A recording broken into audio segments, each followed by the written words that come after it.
To anybody out there who's watching me smoke a cigarette, I'm not promoting cigarettes, but I just felt the need to smoke a cigarette today. You know, I'm just in that vibe. I don't smoke cigarettes like every day. I'm not a chain smoker. Every now and then, you know what I mean? Every now and then. But yeah, man, today's been a good day so far. I knew it was gonna be a good day because I claimed it. I was like, you know what? Nothing's gonna mess my day up. I'm not gonna allow it. No matter what happens, no matter how I feel, today's gonna be a good day. You know what I mean? I claim it.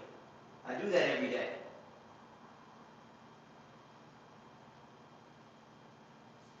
I don't like the cigarette. This is like way too harsh, but wait, yeah, way too harsh. Yeah, I be claiming the day, man. You gotta claim it. You gotta claim the day. The moment you wake up, you know what I mean? You gotta claim it. Say today's gonna be a great day, no matter what happens today. It's not gonna change how I feel about myself. It's not gonna change how I feel about the world. And I think that takes strength, you know? That's a discipline. It's a discipline. It's discipline because it's easier to allow ourselves to be controlled and manipulated by the things we can't control. It's easier to do that. You know what I'm saying? It takes strength to say, you know what? It takes strength to say, you know what? I'm still gonna love people no matter what happens today, no matter what someone says to me. You know what I mean? Like every day that I post on social media, the more I post on social media, the more views I get, the more it exposes me to more people. The more people I'm exposed to, the more people are going to disagree with me. The more I'm going to meet people on the internet that don't like me or don't agree with me.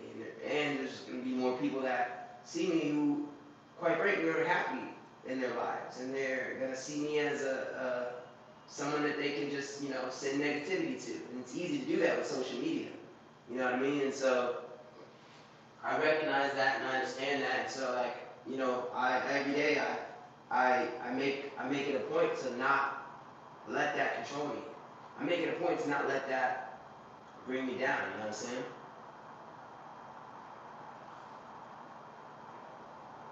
Don't let it bring me down. You know, it takes strength, you know? I believe that I was built to be the kind of person I am today. Like, everything I've been through makes so much sense now where I'm at in my life. And I think anybody can relate to that if you're able to shift your, anyone can relate to that if you can shift your perspective. Once you shift your perspective and you start looking at your trauma from the past, and instead of saying, why me, you start saying, oh, that was meant for me to make me the person I am today. Now I can utilize that to make myself stronger, to make myself the person I want to be. Like, I'll be thinking like, man, metaphorically, people have been throwing rocks at me my whole life. And I'm like, instead of saying, man, why me? I'm thinking, oh, that was happening to make my skin thicker. Now I have thick skin. You know what I mean?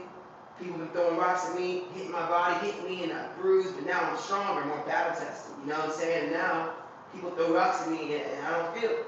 Like, I've literally had a real rock thrown at me. I remember when I was like, I could have been like 3rd grade, 4th grade, and I was walking, and I was just these kids that were talking shit to me. I was talking shit back to them, you know what I'm saying? And some kid just picked up a rock and threw it at me.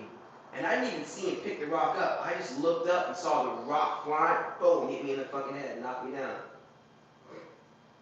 Woo, I was bleeding from my forehead and everything. Pretty crazy.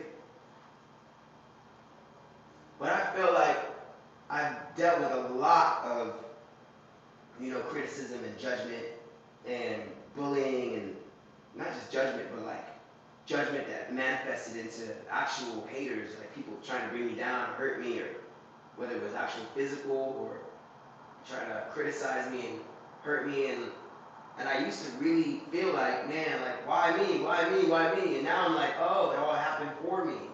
And that's something to recognize in your life, is to start realizing that nothing happens to you. Everything happens for you. Everything happens for you. When you truly start to embody that philosophy, you start to realize like, oh, everything is just preparing me to become stronger. Everything is just making me more of a beast.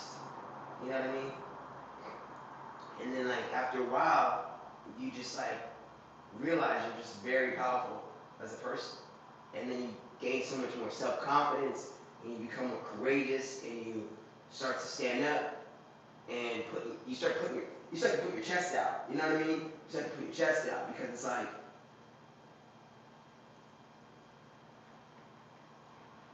you're not afraid of what happens when you stick your chest out. You know? I think it's a Japanese quote that says like, the nail that sticks out gets the hammer. You know what I mean? And so the philosophy is, don't be too big. Don't put yourself out too much because you're going to get attacked.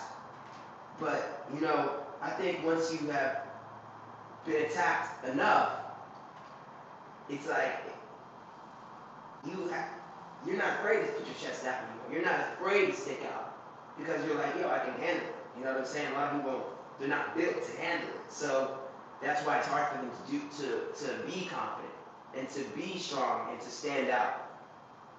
So a lot of people play small, and it's a manifestation of fear. You know what I'm saying? I had to realize that within myself. You know what? I wanted this cigarette for a while. I was like, man, I really want to smoke a cigarette. And, you know, I'll say this. I didn't need it. Unnecessary. You know what I'm saying? Maybe it's just because of the type of cigarette that I was smoking. It's too harsh.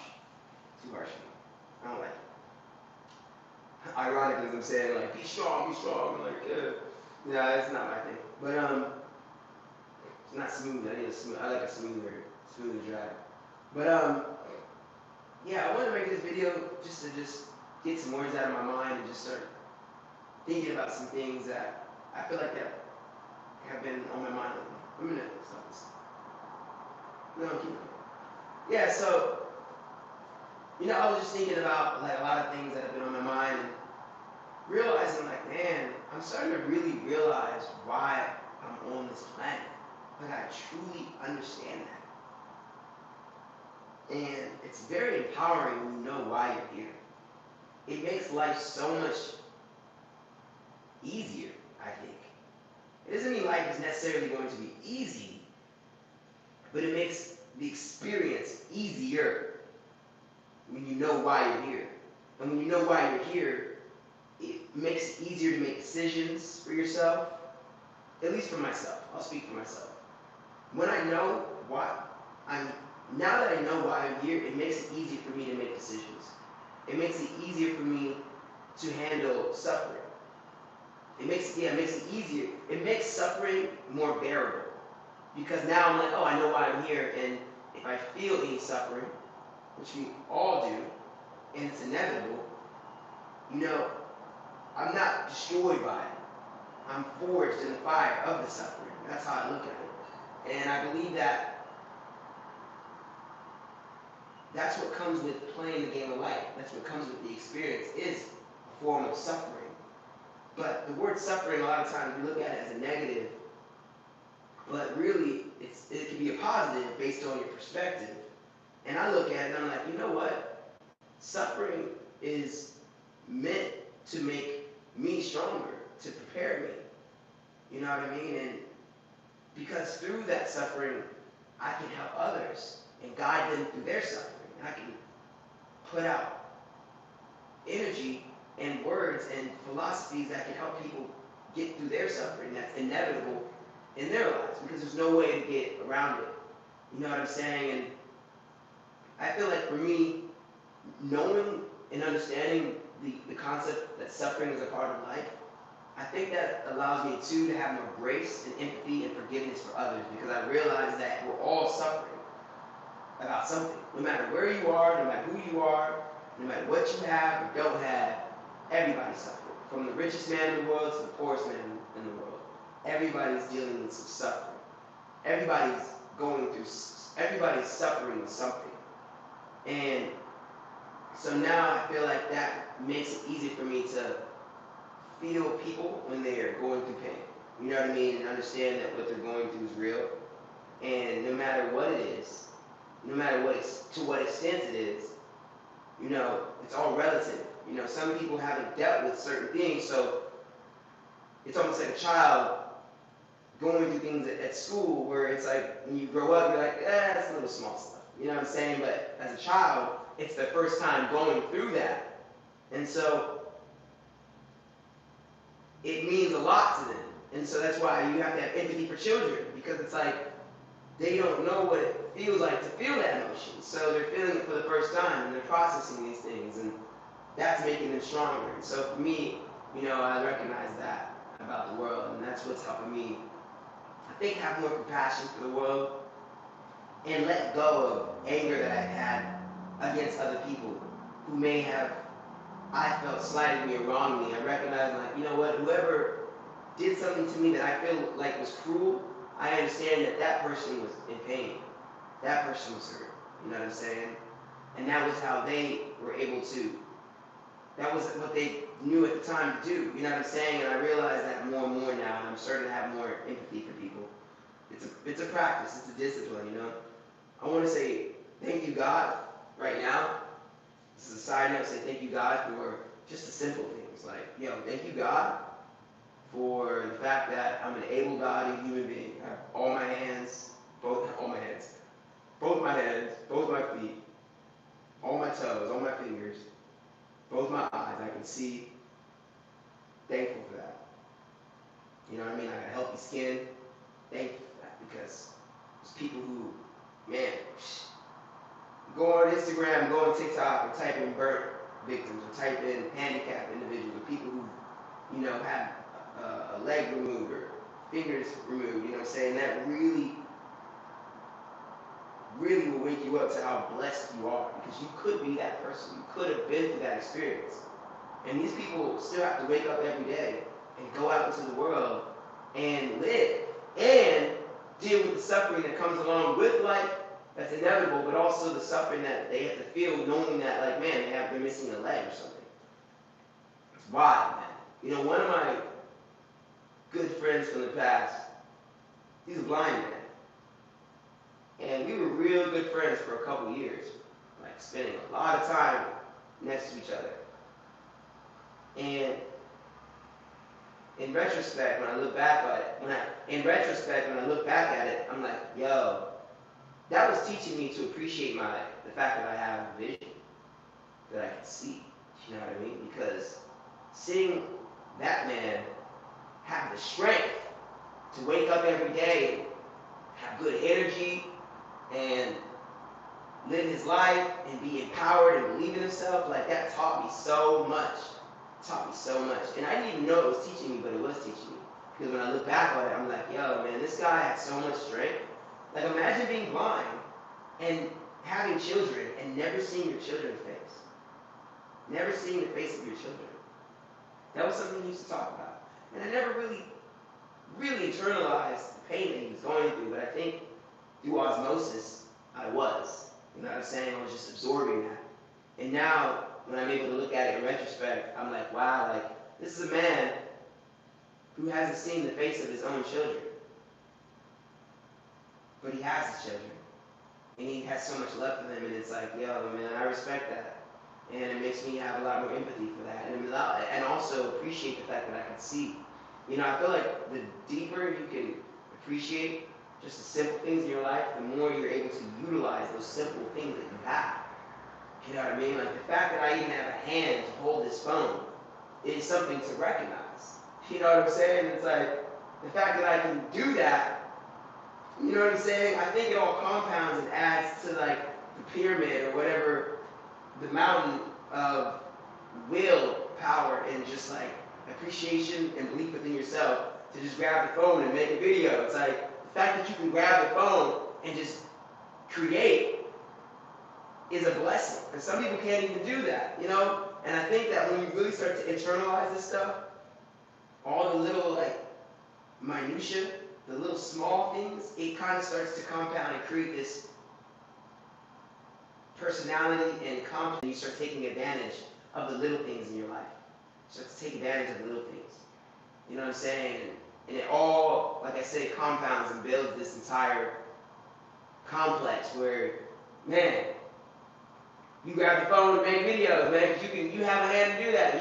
You know what I'm saying? You have the eyes to see. It's I don't know if this is, I know this is making sense. I'm not sure if the wording is perfect for you guys, but it makes sense to me. Like, I really, really feel this, and I hope it makes sense to you, why we must have gratitude. You know what I'm saying? Gratitude is so important, and I'm learning that more and more.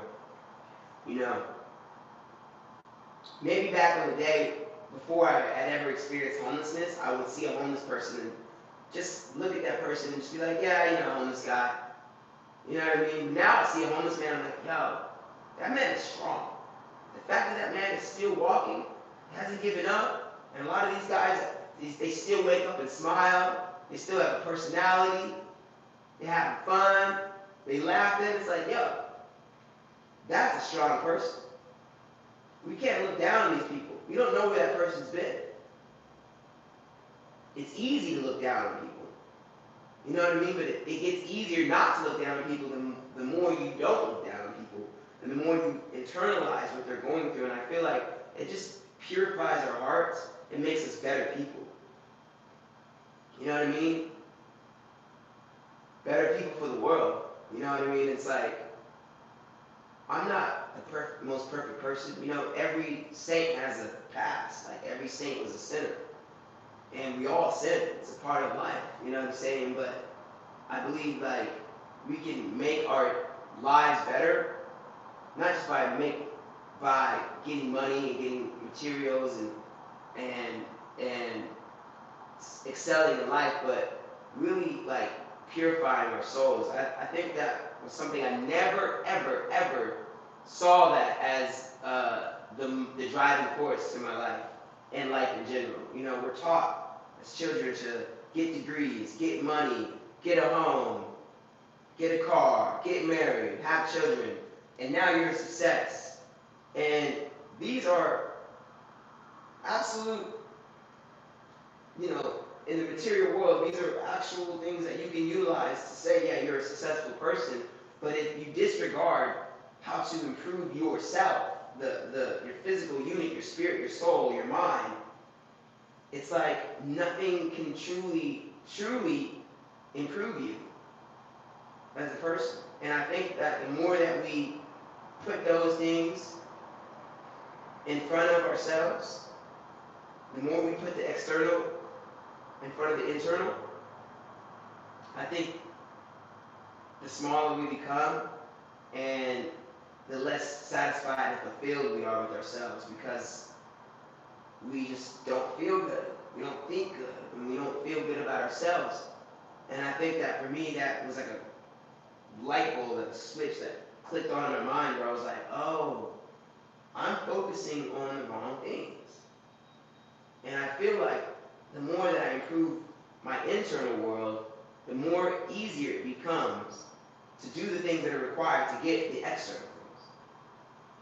The easier it becomes to go through the obstacles and the suffering, and to have the patience for things to come.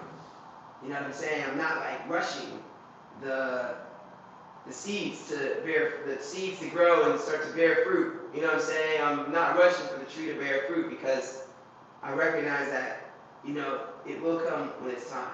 But until then, let me continue to just purify my soul and work on myself every day.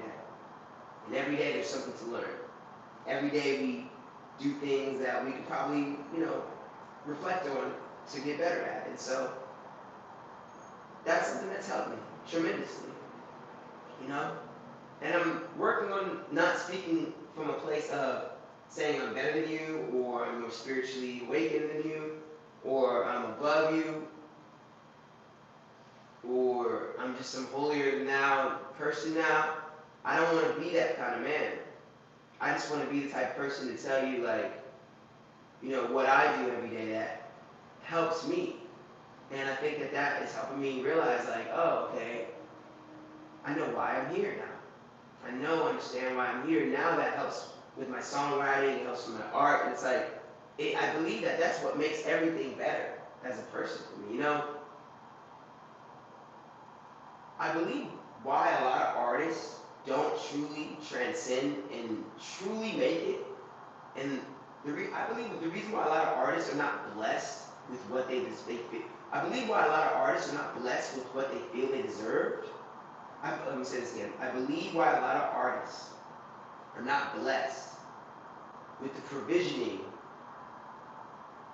that they feel they deserve from the world because of their talents and skills is because they have these gifts to be able to create great music and paint or write stories and do all these things, but who they are hasn't been truly purified and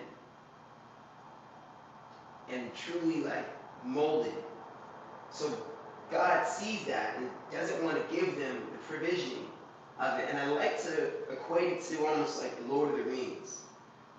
It's the reason why Frodo was the one, because let's say God, or whatever in that universe, but it was God, but let's say Frodo was chosen as the one to take the ring because he wasn't going to be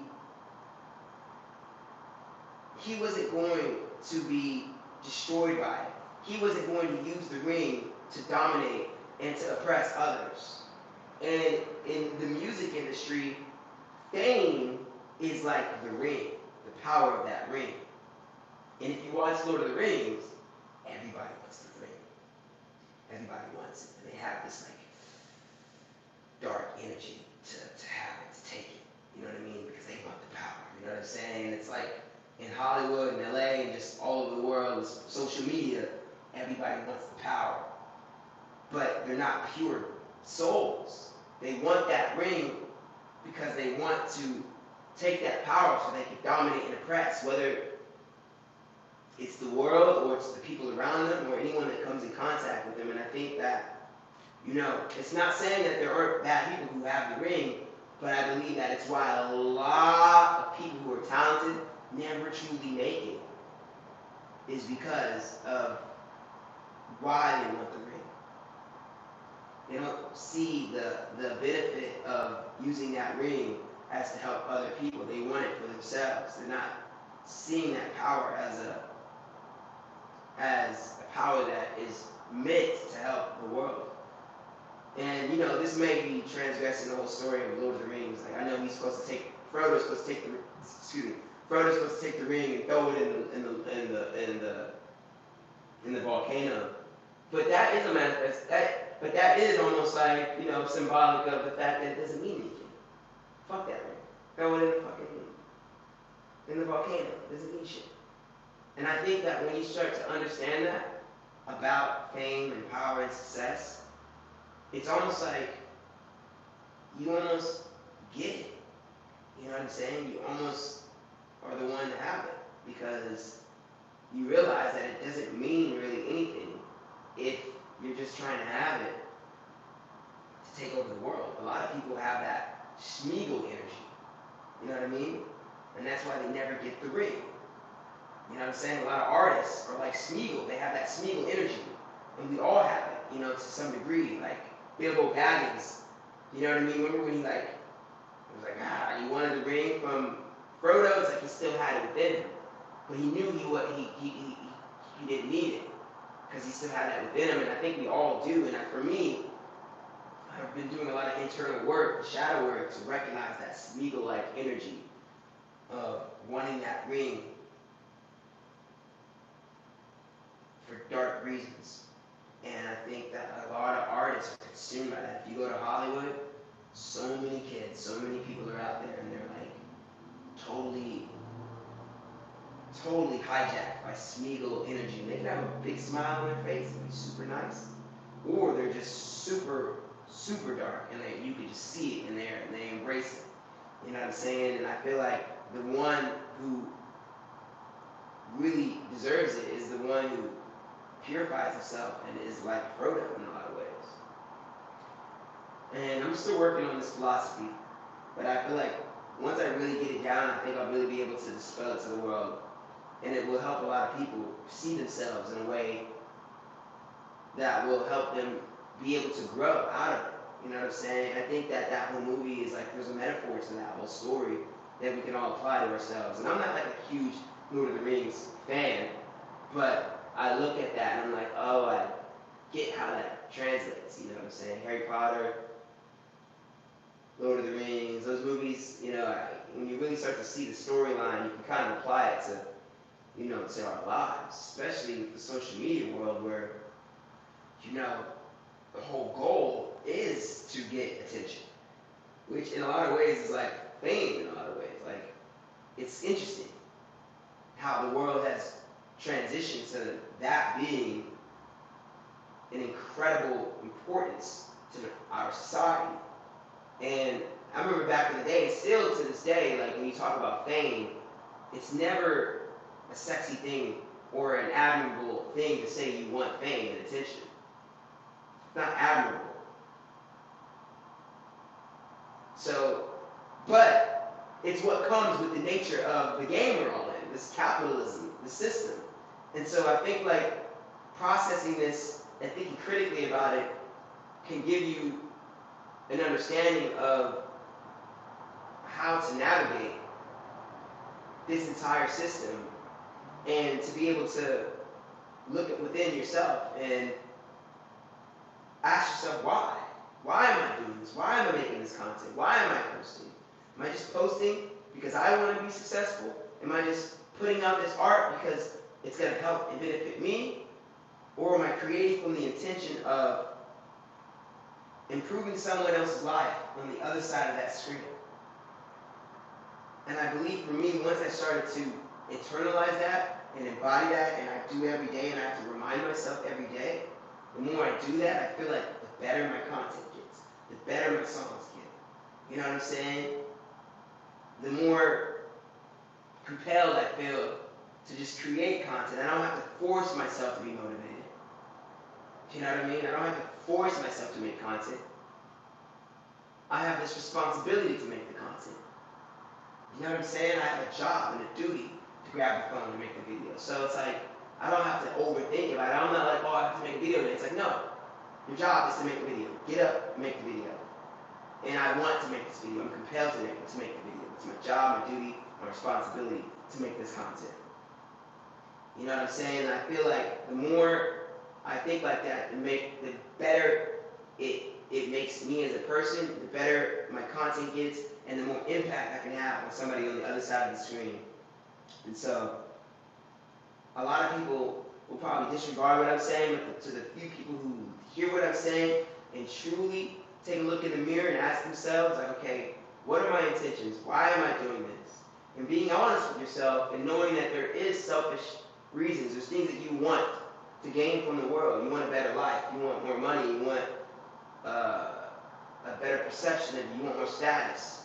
A lot of people want that. We all do. I think it's natural. It's self-preservation in a lot of ways. But then seeing the other side of the coin and saying, well, what am I giving to the world? How am I making the world a better place? You know, and it's like, I think that the artists that truly win, the creators that truly go the distance, the ones that truly make an impact are the ones who foundationally understand that. They're the ones that understand that, and ultimately, those are the ones that the fans truly gravitate to. Because you can always tell when someone truly cares, or if they don't care, if they're faking like they care. A lot of people fake like they care, most people don't care. And most people don't even see the benefit in pretending to care. They're just so about themselves. Like you'll hear about an artist talking about their new album, and the whole time they're talking about themselves. Not once do they truly talk about how it's impacting their listeners. It's all about like, I wanted to do this, and I wanted to tell my story, and I wanted to, take my, become this and do this, and it's like, never once are they saying like, man, the fans need my art. My fans are, they're moved by this. It's the fuel that keeps them going. You know what I mean? Like it's the fuel that keeps them going. And that's why I'm here, to be a beacon of light. You know what I'm saying? To provide that energy. And that's why I realize even for myself, I'm like, damn, I have to constantly recharge my batteries and constantly purify myself and constantly look at my sinful nature and constantly reflect so that I can improve, so that my art can constantly be calibrated and maintained seen as a beacon of light. And I think that that's what helps me keep going and stay motivated and to improve my creativity and just naturally just do right, you know what I'm saying? Be right as best as I can. You know what I mean? Because there's a reason, there's a why, there's a strong enough why, and the intentions behind it are purified. And I'm working on that every day. You know what I'm saying? Whenever my intentions aren't pure, whenever I feel like they're maybe selfish, I don't shame myself for that because I understand that I'm a human being and I like material things in the world and there's external benefits, but I also make a conscious effort every day to combine all the motivations into a purified motivation, and where the truth can truly like be understood within. You know what I'm saying? I hope this makes sense. I hope I'm not being fake deep, or I don't want people to think I'm being fake deep or being too deep, or I'm not. You know what I'm saying? I'm working on putting my words in a way together that is palpable for people to truly understand. So I'm working through this, and this is why I make a lot of my videos. If you've been watching any of my videos, I'm saying that a lot. Like, yo, I'm talking in a way to, you know, get my words out, to get an understanding. And I think the more I do this, the better my message gets, and the more I can find the truth. You know what I'm saying? You know what I'm saying? You know when you get that little thing and you get the sand in it and you shake it up and you can get the sand out of it and then you can find the gold pieces. That's what you have to do with your truth and your words and your thoughts and ideas. You kind of have to shake it up and you got to get it out so that you can find the nuggets of truth, the gold. And that's what I do every day through a lot of my talks, because it helps me find it. And then I'm like, oh, this is the point I'm trying to make. This is the gold. Found it. And now, when I get on camera tomorrow, I can easily dispel that to you in just like 10 seconds. Boom. 10-second soundbite. Boom. Give you the truth. Give you the gold. Give you the wisdom. And it makes it easier for people to you know, internalize it rather than having to watch a 30-minute video. They can get it in 10 seconds. TikTok video. You know what I'm saying? Because our brains are TikTokified. We've been TikTokified. You know what I'm saying? Short attention spans. People need the truth right now. Boom, give it to them. 10 seconds. Give them the wisdom. You know what I mean? And there's space for long form content, but also being able to give people wisdom in like 1 minute. Bow! Give it to them. That's what it's about. You know what I'm saying? That's what I believe it's about. So, thank you for watching. Anybody out there who's stuck with me, watch this entire video. I appreciate you. I'm going to cut this up into bite-sized content, so I'll have this on TikTok and on Instagram and everything like that.